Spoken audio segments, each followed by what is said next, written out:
Hi, we're in Elma today where we're going to take a look at some tasseling corn as well as some R2 or full flowering soybeans and some of the things you need to look for at these stages. Now most of the area is in the R2 stage and you got to make sure to watch your fields closely, and one reason being the insect pressure that we're going to start seeing. We're going to be susceptible to aphids from now on up until maturity. We're going to have some worm issues, and also we're going to have some issues with grasshoppers. So those are all things to watch for in the coming weeks. The other thing is the R2 stage is the perfect time to do a fungicide application. So if you have decided to go in with fungicide this year, this is the right timing to go in with a product such as Acapella. Here in Elma, this producer decided to plant P7213R on the outside rounds of his field so that he could get in early and clean it up.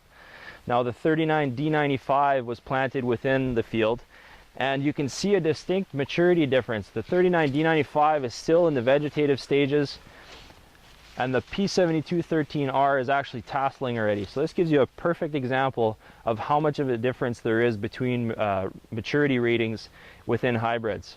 This P7213 is a great early product with good yield potential. Here's a P7213R plant that's in full tassel.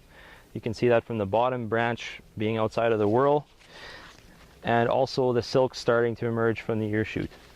By no means is this normal, and if you don't have a field that's tasseling, don't worry, because it's going to happen within the next few weeks.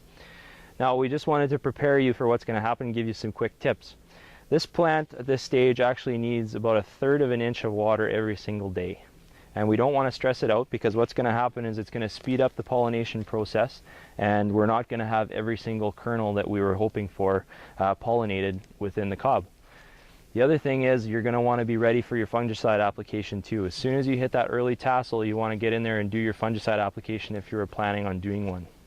Another thing to watch for is also insects, especially corn borer. So make sure you walk your fields, check things out, and know where your staging's at.